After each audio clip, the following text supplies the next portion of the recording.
I noticed someone else was here before. I think it was Piku, and I don't. Maybe she's just had a connection problem. Anyway, yeah, yes, by all means, let's start.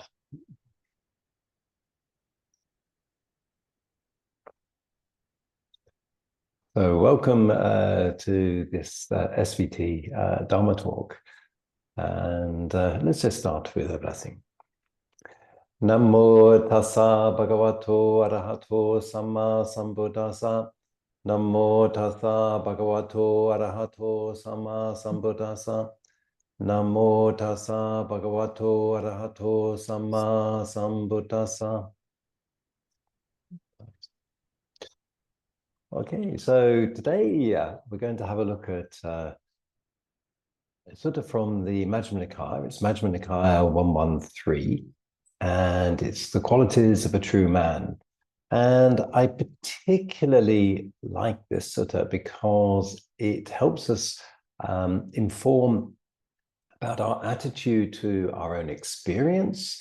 It underlies the importance of humility in the practice, and it also kind of shows the dangers of the process of measurement. Am I as good as, am I better than, or am I worse than?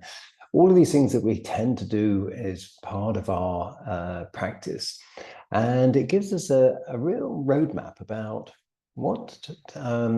how to approach our practice and what will sustain our development.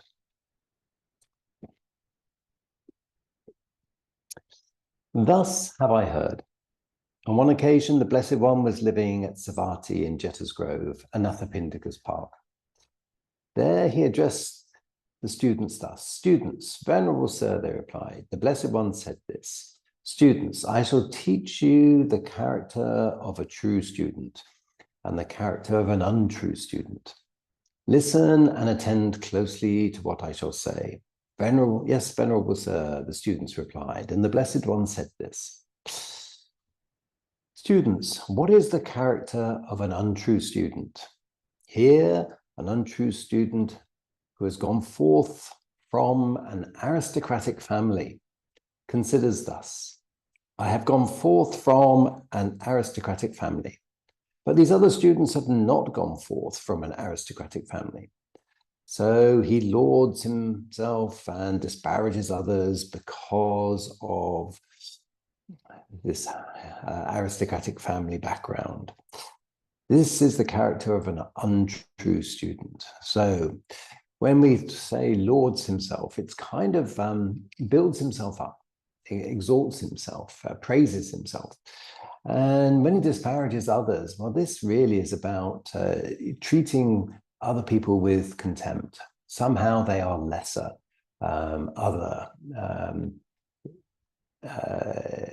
it's kind of despises them.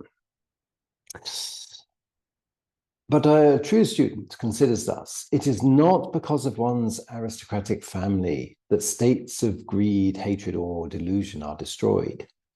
Even though someone may not have gone forth from an aristocratic family, yet if they have entered upon the way that accords with the Dharma, entered upon the proper way, and conducts themselves according to the Dharma, they should be honored for that. They should be praised for that. So putting the practice of the way first, they neither laud themselves nor disparage others because of their aristocratic family. This is the character of the true student. So, wonderful phrase here. He puts the practice of the way first. And this is just a wonderful phrase. If we have any doubt about, approaches or attitudes, we simply have to ask ourselves, what is it that puts the practice of the way first? Moreover, an untrue student who has gone forth from a great family or a wealthy family or from an influential family considers thus, I have gone forth from an influential family, but These other students have not gone forth from an influential family. So they laud themselves and disparage others because of their influential family. This too is the character of an untrue man. So I like to reflect on something which comes to mind here. And I think I read many years ago that at the time of the Buddha, there were particular ways of styling hair which denoted what rank you were. So certain styles were available for certain people and not for others. It's a bit like in medieval Britain and possibly Europe. Only certain ranks could wear certain types of cloth. You were literally forbidden from wearing certain types of cloth if you weren't of a certain rank. And then I like to think of the Buddha having the shaved head, taking away any visual representation of rank, so that all have a common external appearance. But a true student considers thus: it is not because of one's influential family that states of greed, hatred, or delusion are destroyed. Even though someone may not have gone forth from an influential family, yet if they enter upon the way that accords with the Dharma, entered upon the proper way, and conduct themselves according to the Dharma, they should be honored for that. They should be praised for that. So putting the practice of the way first. They neither laud themselves nor disparage others because of their influential family. This too is the character of a true student. Moreover, an untrue student who is well known and famous, and we might think of celebrity, for instance, or someone who has a natural charisma, considers thus: I am well known and famous, but these other students are unknown and of no account. So they laud themselves and disparage others because of their renown. This too is the character of an untrue student. But a true student considers thus: it is not because of one's renown that states of greed, hatred, or delusion are destroyed, even though someone may not be well known and famous. Yet, if they have entered upon the way that accords with the Dharma, entered upon the proper way, and conduct themselves according to the Dharma, they should be honored for that. They should be praised for that. So putting the practice of the way first, they neither laud themselves nor disparage others because of their renown. This too is the character of a true student. Moreover, an untrue student who gains robes, alms food, resting places, and requisites of medicine considers thus: I gain robes, alms food, resting places, and requisites of medicine, but these other students do not gain these things. So he lauds himself and disparages others because of gain. This too is the character of an untrue student. But a true student considers thus: it is not because of gain that states of greed, hatred, or delusion are destroyed, even though someone has no gain. Yet if they enter upon the way that accords with the Dharma, enter upon the proper way, and conduct themselves according to the Dharma, they should be honored for that. They should be praised for that. So putting the practice of the way first, they neither laud themselves nor disparage others because of gain. This too is the character of a true student.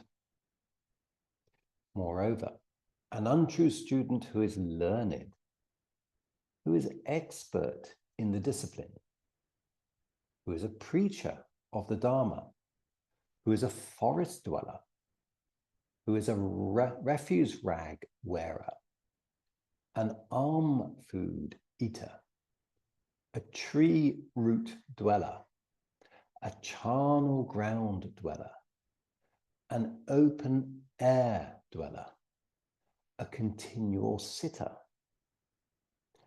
an any bed user. A continual sitter, by the way, is someone who has taken the vow never to lie down. So they either walking, standing, or sitting in a chair, or sitting on the floor. They never actually lie down to rest at all in 24 hours continuously. A one session eater considers thus: I am a one session eater, but these other students are not one session eaters. So he lauds himself and disparages others because of their being a one session eater. This too is the character of an untrue student.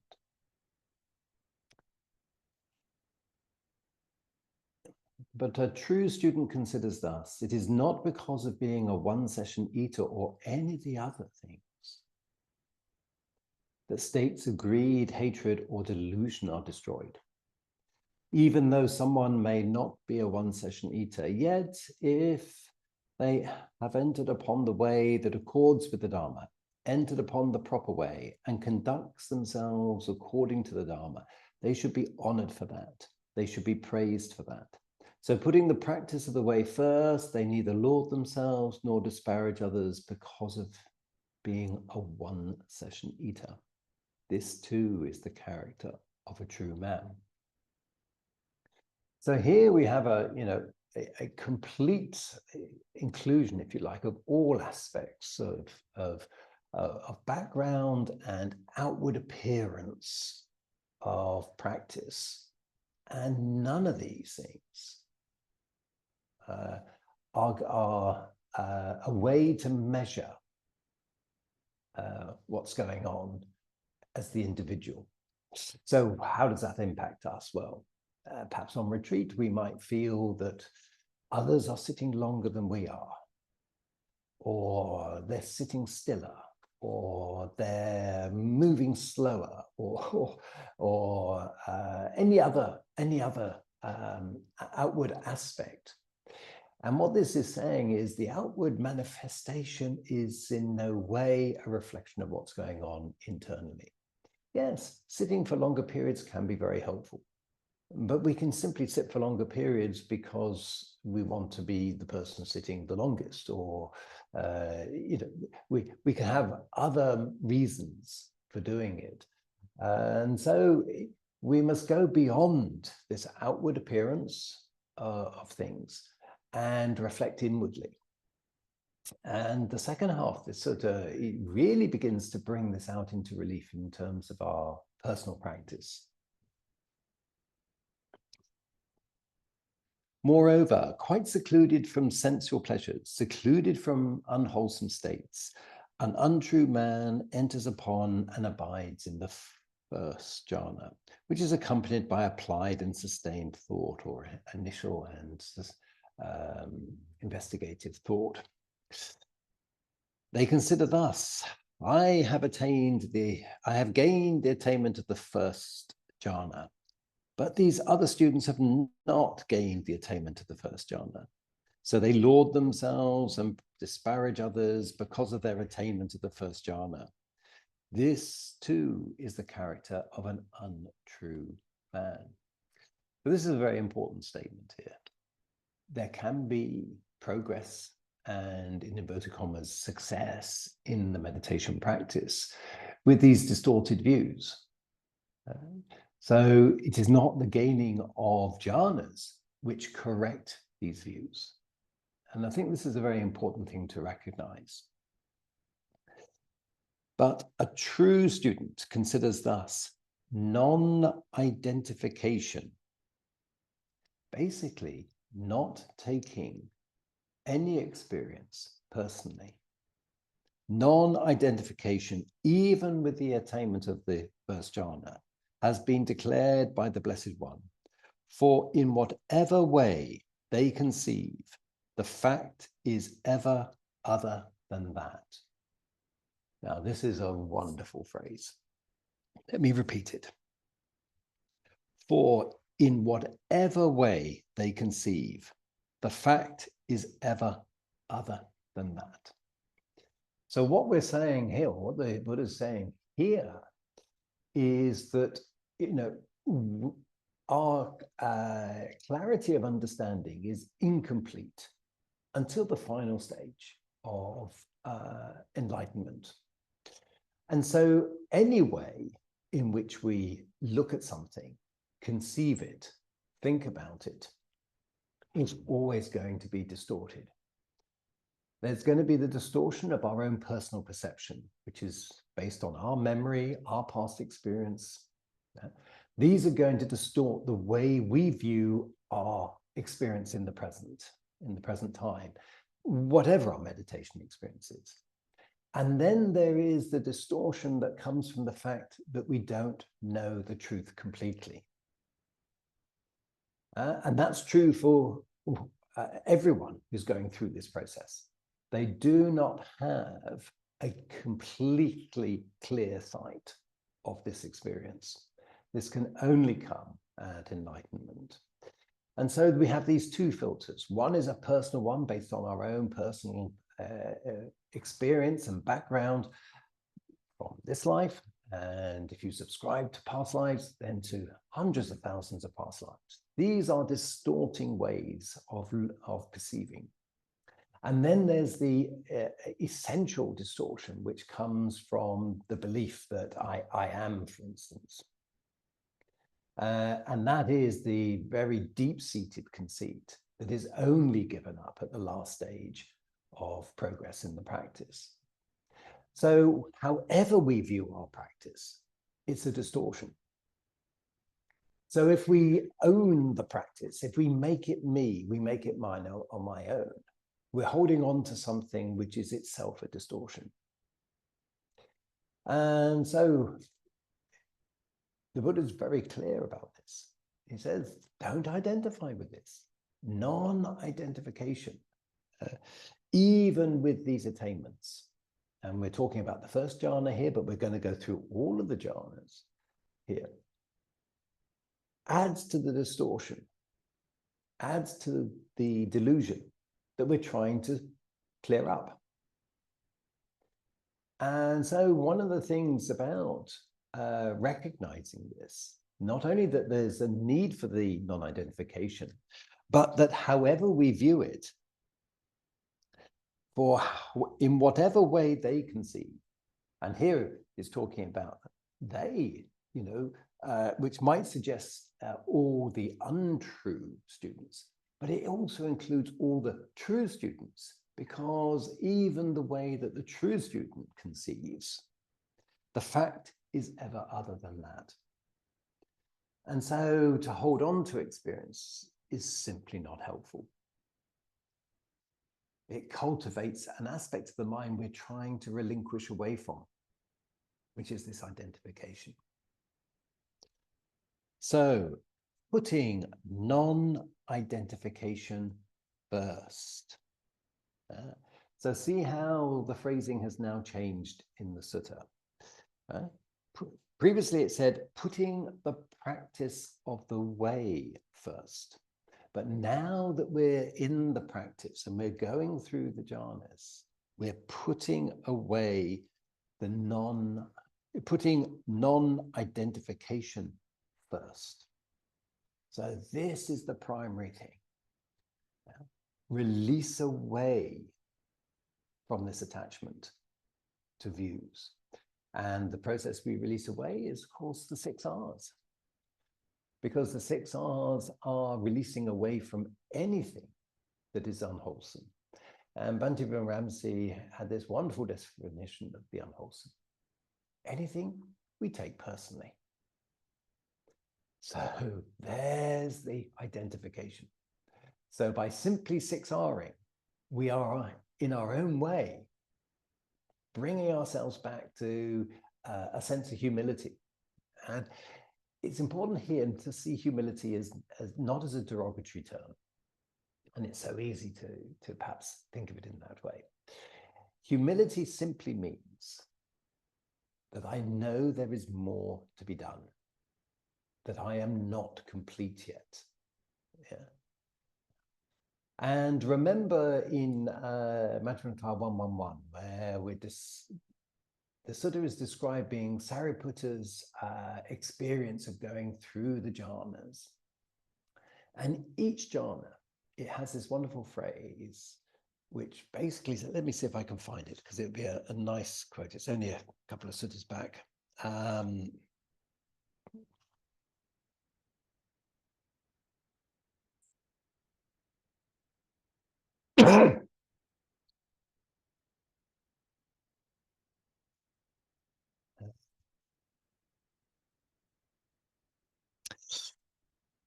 So it says here, talking of Sariputta, he understood there is an escape beyond, and with the cultivation of that attainment, he confirmed that there is.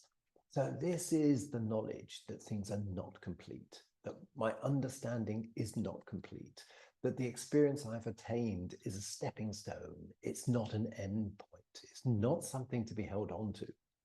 If we think of a stepping stone going across a river, we only use the stepping stone in order to step forward. We don't carry the stepping stone with us. Its value, it was where it was. Its intrinsic value is simply in where it was, not in holding on to it. So the humility very much is understanding that there's more to be done. But we also, in our practice, need a confidence, because this supports our practice going forward. And confidence is described as saddha in Pali, faith, trust, confidence.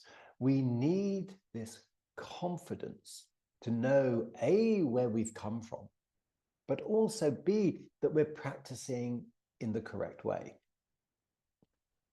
so that we can begin to allow the practice to expand. So the confidence is about maintaining the conditions, and the humility is about understanding there's more to be done. So we have this, what seems like almost a contradiction of confident humility. Whereas what we have with the untrue students isn't confidence, but arrogance. Arrogance will hold us back in the practice, as we will see in this sutta. It's very clear that an arrogant attitude can get us a long way, but it can't get us all of the way.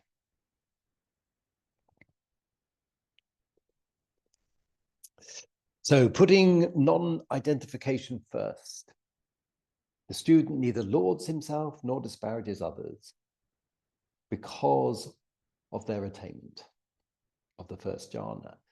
This too is the character of the true student. Moreover, with the stilling of applied and sustained thought, an untrue student enters upon and abides in the second jhana. And we go through exactly the same process of lauding themselves and disparaging others. With the fading away as well of rapture, they enter upon and abide in the third jhana. With the abandoning of pleasure and pain, they enter upon and abide in the fourth jhana. So here is progression through the jhanas for the untrue student. So their sense of self, their sense of achievement is going to increase as they successfully go through this. So we're building the very thing which the Buddha says we shouldn't have, this identification with achievement. Moreover, with the complete surmounting of perceptions of form, with the disappearance of the perceptions of sensory impact, with the non-attention to perceptions of diversity, aware that space is infinite, an untrue student enters upon and abides in the space of infinite space. Moreover, by completely surmounting the base of infinite space, aware that consciousness is infinite, an untrue man enters upon and abides in the space of infinite consciousness. Moreover, by completely surmounting the base of infinite consciousness, aware there is nothing, An untrue student enters upon and abides in the base of nothingness. And this equally applies to the true student. Even though they put the practice of non-identification first, they progress through the jhanas in the same way. So we get this situation where if we simply judge ourselves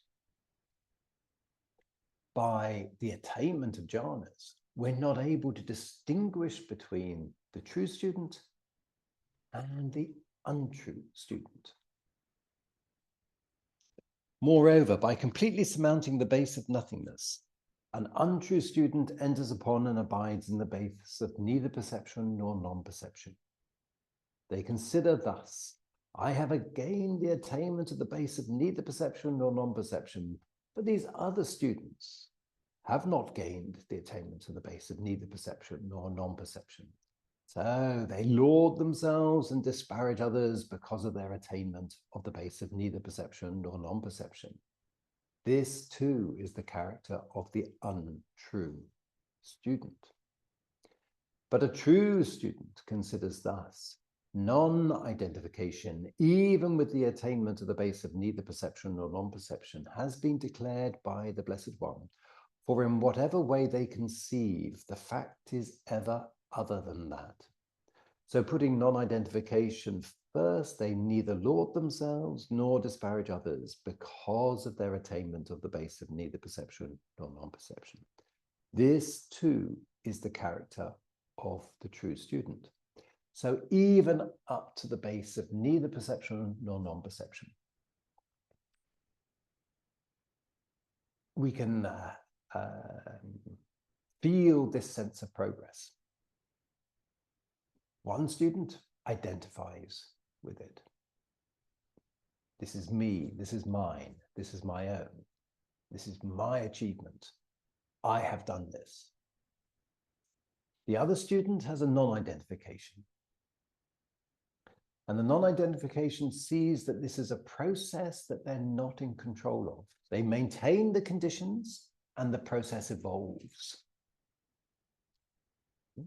And if we work from the maintaining of conditions and then witness the process evolving, then we have increasingly less identification with what is happening. We observe it, we experience it, we know that that experience is there, but there isn't the sensation that this is mine. This is now something I hold and possess. And then we've got this next paragraph, which, if you like, is the real linchpin of what we're talking about here. Moreover, by completely surmounting the base of neither perception nor non-perception, a true student, there is no paragraph for an untrue student. A true student enters upon and abides in the cessation of perception and feeling. And their taints are destroyed by their seeing with wisdom. This student does not conceive anything, does not conceive in regard to anything, does not conceive in any way. So this non-conceiving is an extension that's come from this non-identification. Because when we own something, we are holding on to our concepts. I have achieved this is a concept. This is mine is a concept. When we work with the non-identification, we see things as a process. We also recognize, when we've got this non-identification, that when we conceive of something, what's the phrase here? Let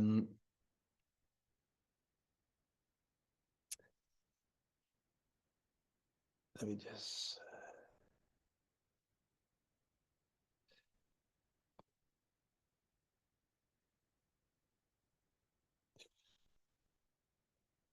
Here we are. In whatever way they conceive, the fact is ever other than that. And so when we're working with this conceiving, if we're using the non-identification approach, there's there's a development of the mind which is not owning the conception. And so there isn't an attachment to that conception and that conceiving. And that is the aspect of mind that needs to develop within neither perception or non-perception in order to move into the cessation of perception, feeling, and consciousness. So the more we identify with our practice, we can feel the progress, but then we get to a point where we can't go any further. We can be in extremely subtle states of mind. When we get this feeling of perceiving or yet not perceiving, there can be very subtle experiences. And the moments of non-perceiving potentially can feel perhaps like a cessation of perception. So the non-perceiving times can have aspects which maybe feel like the cessation of perception and feeling.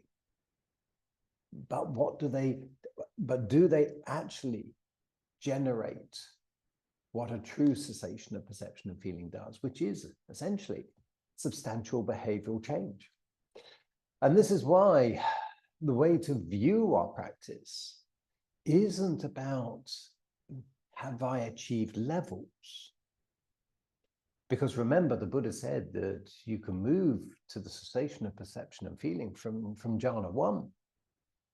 You don't have to go through all the different levels, although many of us do have to do that because we have to begin to work through that. Working through the levels can be done in one of two ways. They can be seen as an acquisition, acquiring things as I go up, or they can be seen as a relinquishment, of relinquishing things as I go through. The relinquishing is the non-identification route. The acquisition is the conceiving route.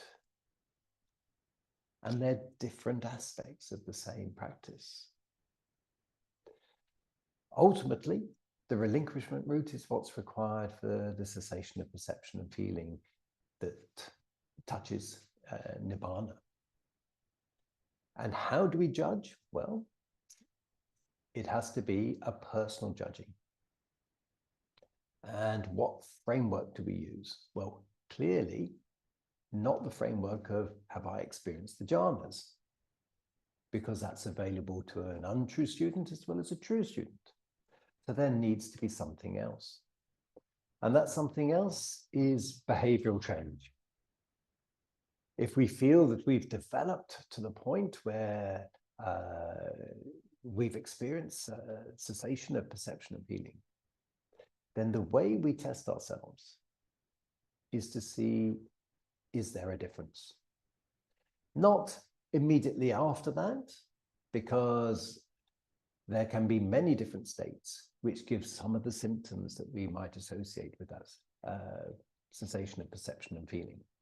So the heightened sensitivity of the senses, things being brighter, things being more clear, hearing being clearer. These are aspects of other meditation states as well. So the reliable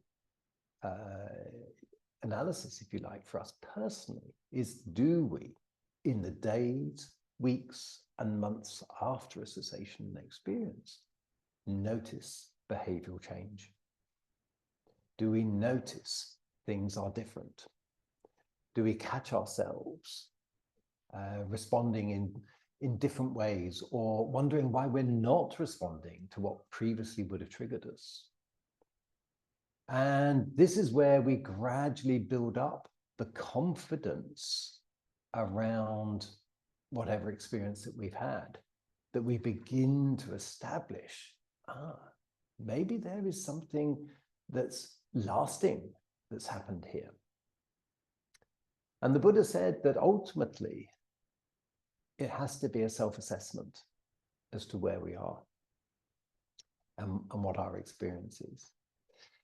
And the thing about the self-assessment is, not to carve it in stone, because we may notice some changes, but we need to be open to the possibility that what we thought changed comes back. So we must view our behavior and our reactions and our responses almost like a continuous process. The work is never complete until we've achieved the final stages of understanding and enlightenment. And so it almost becomes irrelevant about what level we think we are, because there is still more work to be done.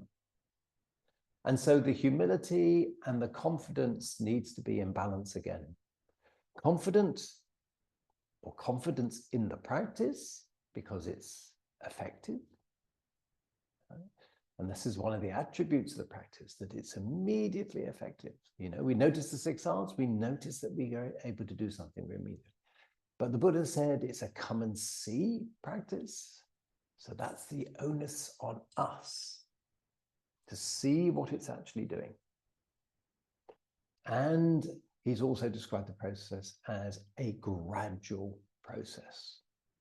So it evolves over time.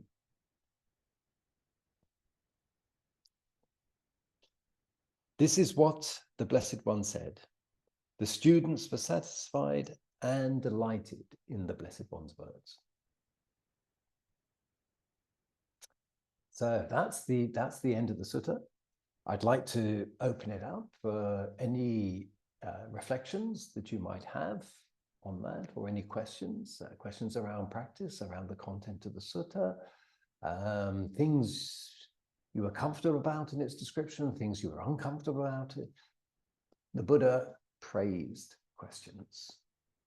And don't worry about saying something that you think might sound silly. There is no such thing as a silly question. There is only silly silence. So over to you. I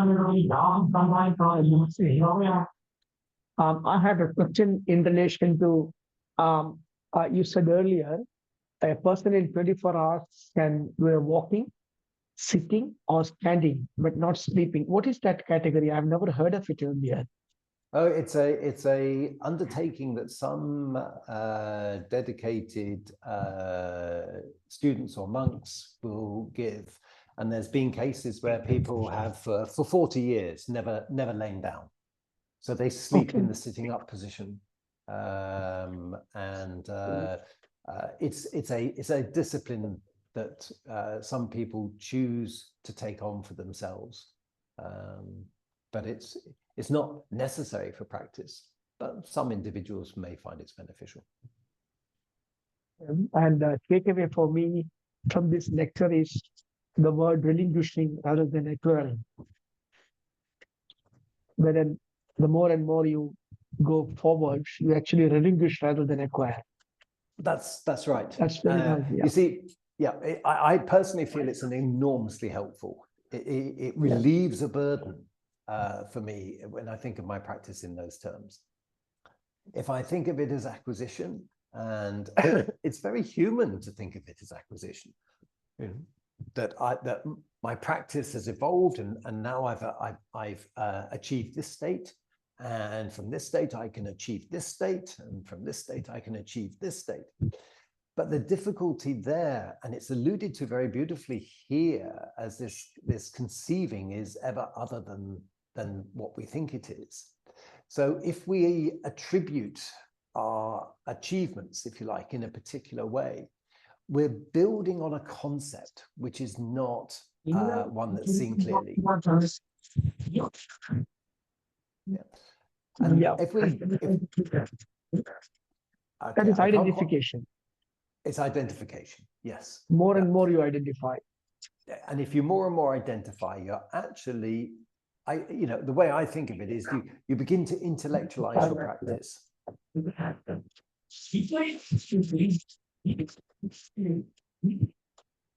Okay. And if you intellectualize your practice, then you intellectualize your progress as well. Because you're building on thought and thought and thought, and you can think of yourself as here, and then you can think of yourself as here.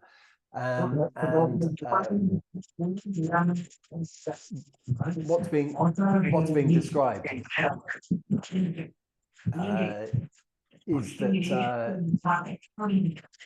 I'm sorry, I think we're getting a bit of feedback on your microphone, Jay. So sorry. yeah, when we build on thought and thought and thought, then ultimately what we've got is an increasingly intellectual practice. Whereas when we're building with relinquishment, we have increasingly an intelligent practice. And intelligence and intellect are two different things. The intellect is based on concepts, and the Sutta is very clear that whatever concept we have of any stage, it's ever other than that. And when we have an intelligent practice, we're dealing with, here the intelligent process is the non-identification. That whatever you think it is not yours. It is, it's not yours to hold on to, and your personal opinion and perspective on it is going to be incomplete. This is an intelligent view of your practice. So, anyone else like to come in? Yes, May. I have a question, Hugh. Earlier you mentioned, observing if there's behavioral change, that's in a way a sign of progress of relinquishment. I'm wondering if observing our relationship with any form of pain or suffering, be it physical, mental, or emotional, to observe and see whether that relationship has changed or not. Can we use that also as a sign of progress? Absolutely. That's part of behavioral change. Our relationship to dukkha, our relationship to sukha, our relationship to dukkha, asukha. Basically, what we're dealing with there is our relationship to Vedana and the sensation, that step in the dependent origination. Because it's our relationship to Vedana which determines everything else downstream. Because if you remember the steps of dependent origination, we have contact, we have feeling, and then we have craving, tanha, the I like it, I don't like it mind. And tanha is our relationship to the pleasant, the unpleasant, or the neither pleasant or unpleasant. So when we talk about behavioral change, we're talking about that aspect of dependent origination. So you're quite right. Looking at pain is very helpful, but looking at pleasure also, and looking at things which are neutral, because the difficulty about the neutral is that we can have we can go on automatic pilot with the neutral, and we're there's just a sort of like a disinterest. Whereas actually, if we're mindful, then what we have is equanimity about the neither painful nor pleasant. And equanimity is an energized space. Indifference is like a black hole. So seeing how we are when we would otherwise have been bored, perhaps, and seeing our relationship there, as well as when things are inviting us to grab or hold on to things, how is our relationship? Or when we would rather be aversive and push away, how is our relationship? Yeah. So you're right. These are very important aspects of our daily life experience.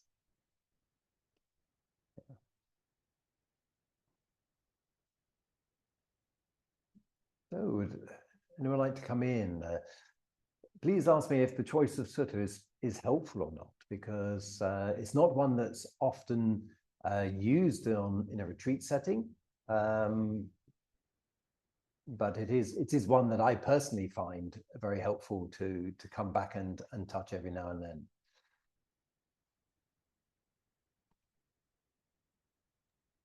Yeah, Hugh, I think this is a good sutta as a kind of a reminder for our daily practice, because whether we like it or not, I think there's always going to be a tendency of judging, whether judging our own practice or judging, as you say, you know, whether it's in a retreat setting or in some other setting, there's always going to be a tendency of us judging other people's practice as compared to ours. So, and it's all due to our habitual tendencies, you know, comparison in place, and depending on our different, and this is again just my beliefs, depending on our different levels of self-esteem. So if a person has low self-esteem, then obviously by default, their first initial reaction when they see someone else's practice is like, oh, why am I not as good as them? And then another person, let's say of, you know, let's say a much higher self-esteem will be like in the sutta, you know, when they are comparing with somebody else's practice, they'll be like, I'm way better than so and so. So it's a good reminder, I think, a good way to, you know, like you say, it's not necessarily in a retreat setting, but when we come out from the retreat setting or in our day-to-day life, I think it's a good, how should I say, reminder, or like what is important in the practice, I think, and that's useful. This whole concept of putting the practice first when dealing with externals is very important. So the externals are like our daily life. So the first half of the sutta, it's like, how do we relate to daily life? Well, we need to put the practice first. You know, get out of this judging, get out of this commentary, put the practice first. And then when we're in the practice, we have to put this non-identification first. So I think this is really helpful, because otherwise we get caught up in the complexity of that manifests as soon as we identify the things. There's a lovely sutta, I can't remember, it's in the Majjhima Nikaya, and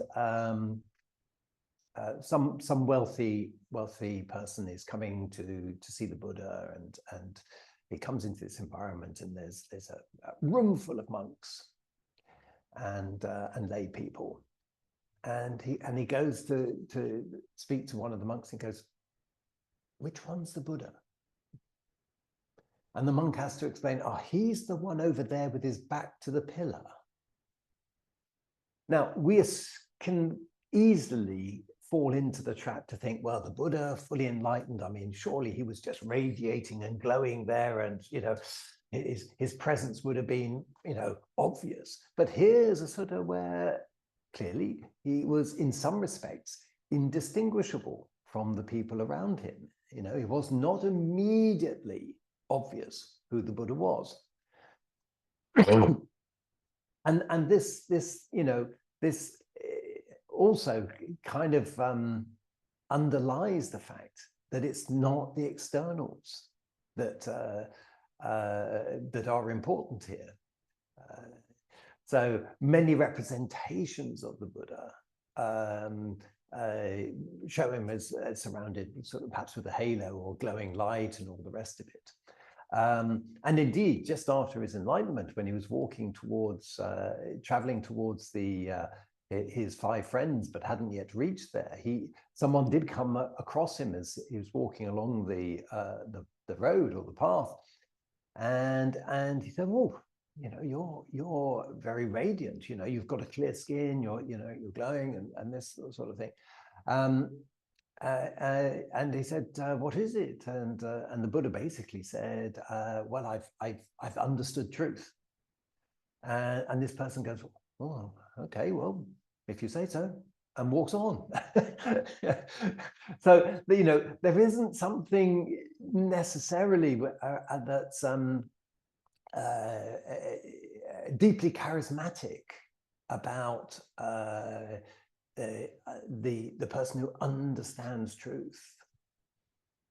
You know, these suggest to me that the outward is not the defining factor. You know, his appearance changed sufficiently. You know, maybe he looked very joyous and very happy, and we meet people in our lives like that sometimes, and you know, and we feel, oh, I'd like to have a slice of what they've got. But the appearance wasn't arresting enough for this person to go, I must hear what you have to say.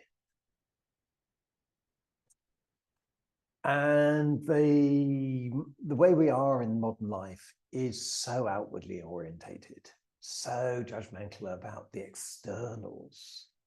And these examples, I think, really show that we have to, you know, understand what's going on within. And the only person who can truly understand what's going on within is us as individuals. And so we have to be very honest. And the acquisitional framework is not an honest framework. It doesn't help us see honestly. It helps us inflate what we already have. And the practice needs to do something different to that.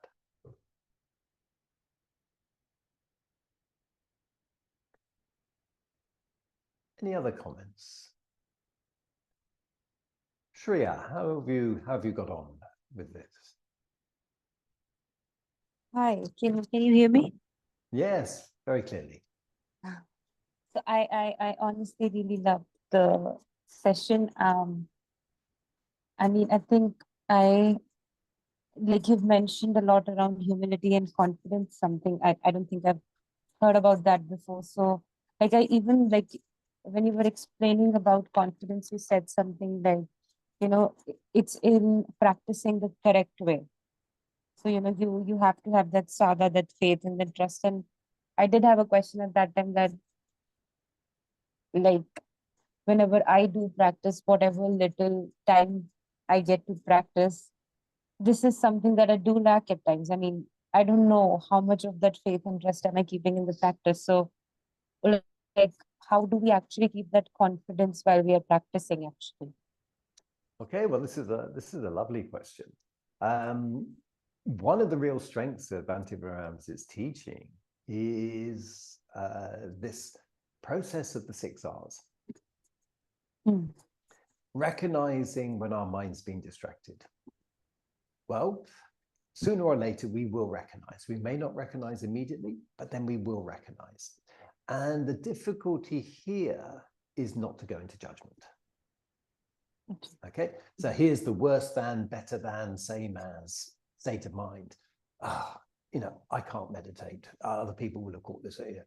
We've just got to let that drop, because the moment we recognize our mind has been distracted, we are already meditating, because meditation is knowing our state of mind and its movements. So as soon as we recognize our mind has moved, we are in the state of mind that we're trying to be in. So then we need to recognize that. That's that first place. And then we need to release away from what distracted us. So this is the investigation. We need to see what happened and release away from it. And then we have to recognize the consequences of having got caught, which is this tension and tightness around our brain and also in our body. This is the physical manifestation of craving. So when we release that, and we try to release it just the once, maybe it doesn't go away that first time. Don't continue to try and release it. What you're doing by deciding to release is you're beginning to change your instinctive reaction, which is to have the tension, into something different. This is changing the neural pathways in your brain, we're going to have to do this many, many tens of thousands of times. So don't try to make it perfect this time. Just make the decision to release as best you can. So that is moving the mind from the unwholesome, and then we smile to move it to the wholesome, and then we bring up the feeling of loving kindness again, or whatever stage of the Brahma Viharas we're using. And the Brahma Viharas are the wholesome states of mind. So we're bringing our mind back to the wholesome. So each time you see the need to 6R and you 6R, you are automatically beginning to build your confidence in the process. I have just one, like one thing that I've experienced during the 6R process is that as soon as I recognize, and till the time I reach to the stage of releasing it, it's like I've already identified and attached myself to that memory or whatever it is, that it's like it's a part of me now. Like all the feelings and everything have like spread all around my brain, that now it's difficult. Like even though I'm 6Ring it, but I don't feel like I've 6R'd it. It's still with me because that's because the you're feeling. using, that's because you're using the 6Rs to fix something. The 6Rs are not there to fix something. The 6Rs are there to show you clarity of understanding. So what they're showing you in your own description is that you recognize the mind has got caught. You release away from it, but you see just how deeply embedded that thought is in your mind right now. This is investigation. This is showing you just how the danger, if you like, of the way the mind attaches. This is very useful information to see. Then you relax. Now, you may not be able to relax completely or perfectly, but by choosing to have the intention to relax, you're changing what is otherwise an automatic process, which is to hold on to identify with. So Bhante Viramsky was very clear. He said, you can sit for half an hour, and if 50 times you have to 6R, this is still a good meditation. It's an active meditation, but it's a good one. Yeah. You know, when we fail to meditate is when we don't 6R and we just let the mind remain caught up in its stuff. Seeing how deeply the mind is caught up is teaching you just how potent this process is. And usually we're completely ignorant of that unless we meditate. So by seeing how deeply embedded it is, your meditation is already building some wisdom. So this is where we get the idea, oh, surely I should be able to achieve a quiet, you know, my mind should be free of thoughts. Surely it needs to be more settled. Sure, yeah. So this is identifying with somewhere where we're trying to go. Whereas actually what we need is a relationship with where we are. Right. So don't feel that your meditation's failing. It's actually showing you stuff that is very important to see. That's right. Thank you. Are you okay with that, Shreya? Yes. And also something that May mentioned about self-esteem. I mean, I feel that is such an important aspect of how we are just viewing the external world, and also how it comes up even during the practice, because I feel that we kind of operate a lot on that in our daily lives, because at least I experience that a lot, that self-esteem and self-worth, they all come in together when it comes to the internal world, what we're experiencing inside. Yeah. This is tricky with the, if we think of the practice as levels that we need to attain, then if we judge ourselves as somewhere down here, and you know, and then we're seeing ourselves as lacking. Right. But what's really important is, remember, the Buddha said, you know, even from the first jhana, you can attain liberation. So then what is it? What are the conditions for the first jhana?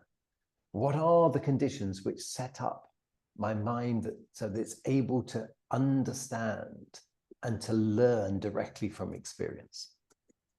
And those conditions in the practice that we're doing here are the 6 R's.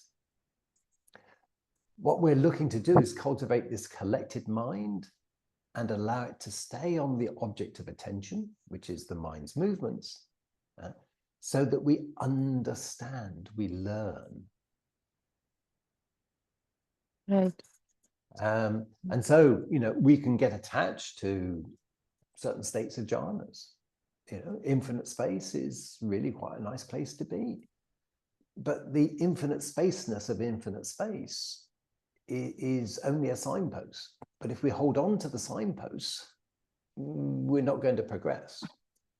Right. If we're in third jhana and we have the sense of joy, and we hold on to the sense of joy because it's such a relief from other aspects of our life, well, that's understandable, but we're holding on to the signpost. And we need to walk along the road.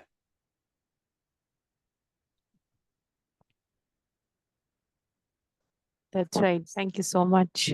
Okay, no problem. Gopi, how are you doing?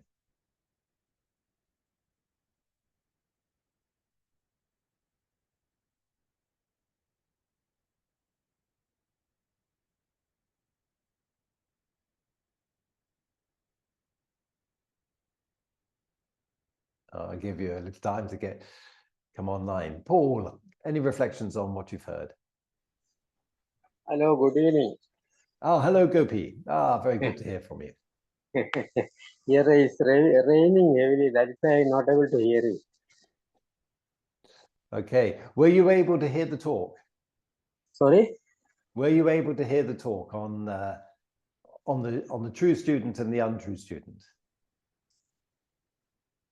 No, I couldn't get you. Can you repeat? Did you hear the sutta clearly? Yeah, I heard. Relinquishment is an important step. Yeah.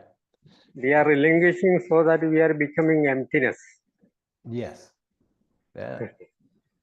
So we're becoming more, with the relinquishment, we're becoming more and more empty of the sense of identification. Yes. Lots and lots of what you call. Okay, very good. And Paul, how are you? Yeah, okay, fine. Okay, well, thank you, Gopi. Let me Okay, see thanks. how Paul is. So, Paul, can you hear? Okay. Yes, thank you for the talk. I do have a question. Bhante Vimaramsi used to say, don't use the 6 R's as a stick to beat the distraction. Absolutely. Can you talk about that a bit? How would I know if I'm using it as a stick? If you're expecting the 6R to give you an outcome, if you're expecting the 6R to fix something, the 6R should explain something rather than fix it. So if we've got a really busy mind and we're 6Ring in the aspiration of having a less busy mind, we're using it as a way of fixing something. But if we use the 6R simply to explain why our mind is busy, to see the process more clearly, and from that seeing, we change our relationship, which then might bring a quieter mind. Then we're using it as a mode of investigation to generate wisdom rather than as a mode of control.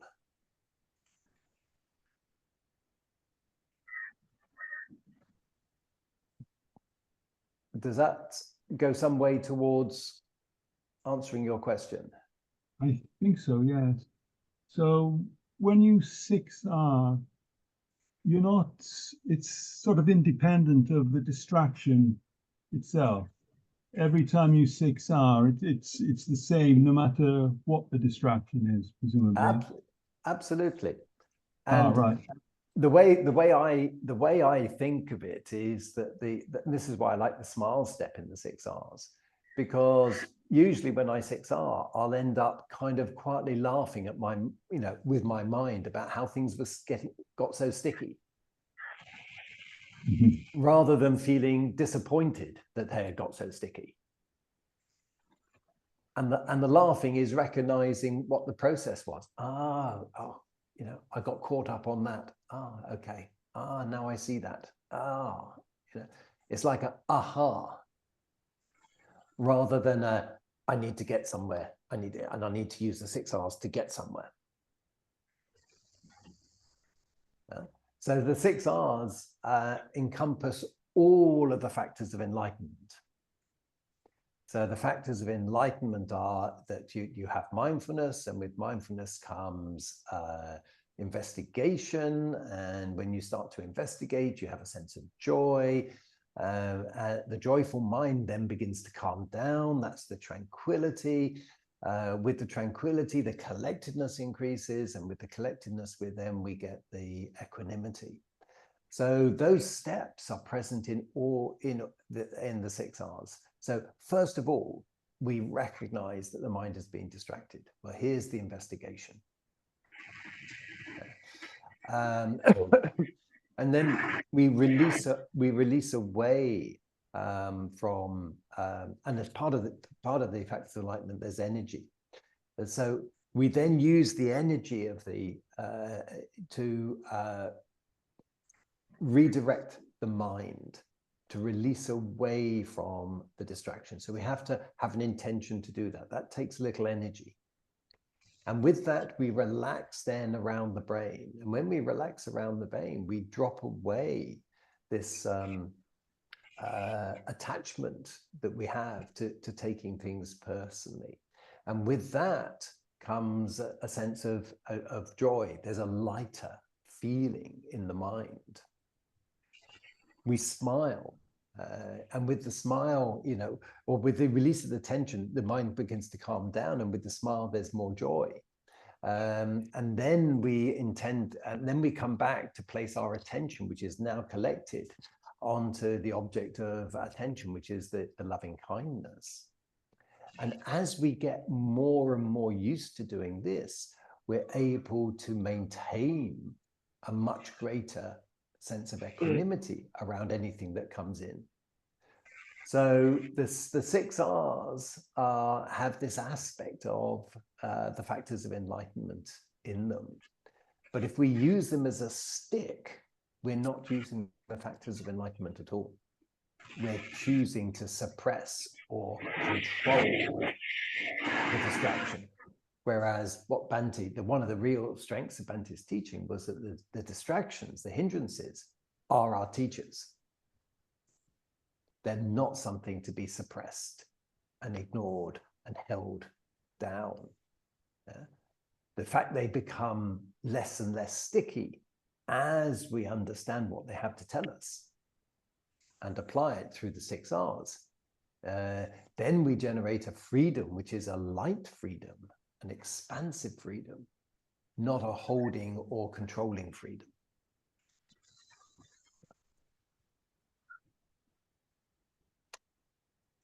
Would you like to come back on that, Paul? No, that's great. Yeah. Okay. That answers. Oh, yeah. Okay. Thank you. Okay, so Nanda, how are you?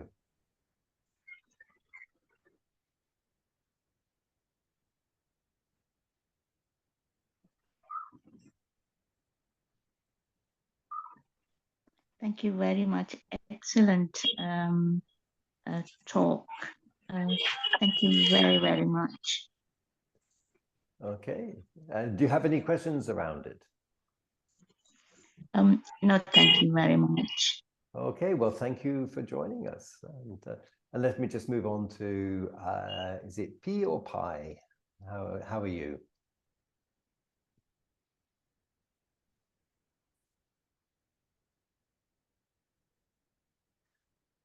Okay. So if there's anything you'd like to share around feeling fair to miggling, let us know. Is there something you found useful in the sutta? Because different people will bring out different aspects.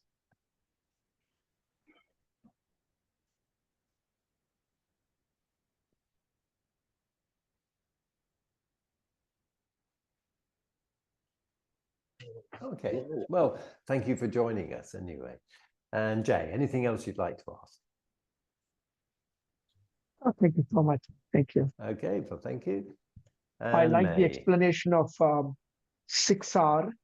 And normally there is an expectation connected with 6R. That's a problem.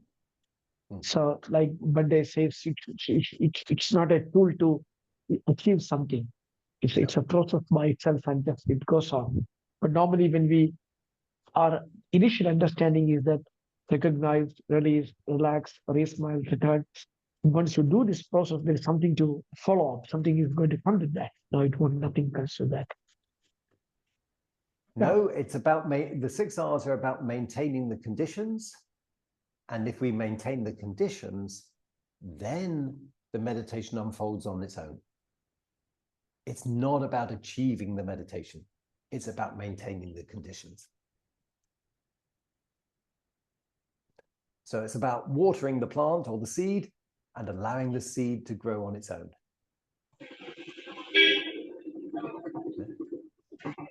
Okay, and May, anything else you'd like to? No, just while you were sharing Hugh with Paul, I just remembered Bhante Vimalaramsi used to say that we should not have a hate relationship with our hindrances, because that's really pointing to where our attachments are. And now that I hear you, talking about 6 R's in detail, I think we should see it as using the 6 R's as a tool to investigate where our attachments are. And then from there, again, use 6 R's as a tool to, I see it personally as a tool to heal ourselves.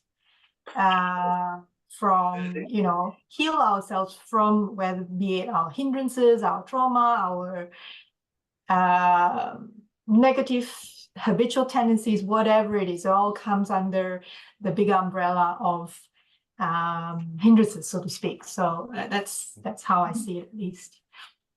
I see the 6 R's as the ultimate sense of being kind to ourselves. Yeah. It's a process of kindness and self-compassion.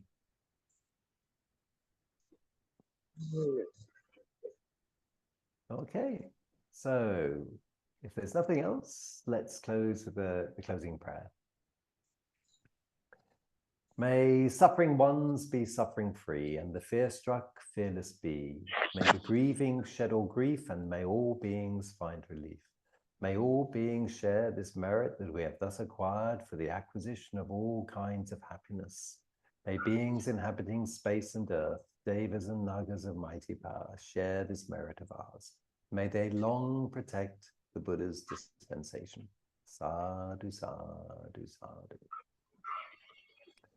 Thank you so much. Thank you, and thank you, May, for hosting this session. And May, I'd just like to say, I thought you'd be interested that a client of mine who was using the Nevermind game really appreciated your reading of it. She found it was easier to use than to read the text itself. So she's been going through your recordings.